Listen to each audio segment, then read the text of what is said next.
Në të njëjtin fshat ku 4 vite më parë parashikoi rezultatin e zgjedhjeve të vitit 2021, kryeministri Edi Rama është rikthyer për të firmosur një tjetër dokument simbolik që shërben si ogur elektoral për mazhorancën. E shkruar me dorë, letra e firmosur në Kutç të Vlorës përmban pritshmëritë e Partisë Socialiste për zgjedhjet e 11 majit. Sipas këtij parashikimi, socialistët synojnë jo vetëm të ruajnë shumicën, por edhe të zgjerojnë atë me 4 mandate shtesë në krahasim me rezultatin e fundit duke e çuar totalin në 78. Më shumë do marrë. 1 minutë po tani. Ne mund të vëmë sa të duam këtu se ndore kemi, po puna është kjo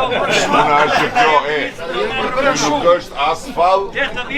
Jo, as fall as lotari. A dëgjoj mua. Po do të dëgjosh mua. Që jemi të qartë bashkë. Se ky nuk është as fall, as lotari, është memorandum. E kupton? Si jemi këtu duke u tallu tani, se memorandumet janë për historinë. Si do ta bëj? Ta bëj unë ta bëj kodë dhe pastaj ta vrit muraj. Memorandum 2. Dhe në emër e duam me këtu. Çemri.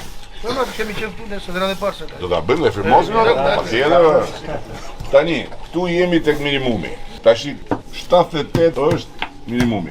Por pritshmëritë nuk ndalen me kaq. Brenda dokumentit përmenden edhe skenarë të tjerë të mundshëm, sipas të cilave Partia Socialiste mund të fitojë deri në 6 mandate të tjera, nëse arrin objektivat caktuara elektorale në qarqe të rëndësishme si Tirana, Kuksi, Vlora dhe Durrësi.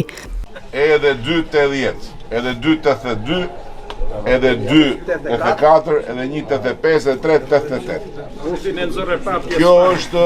Kjo është në këtë do lëvizi, midis kësaj dhe kësaj.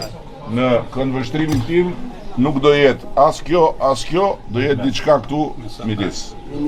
Se diku do marrim, diku do lëmë.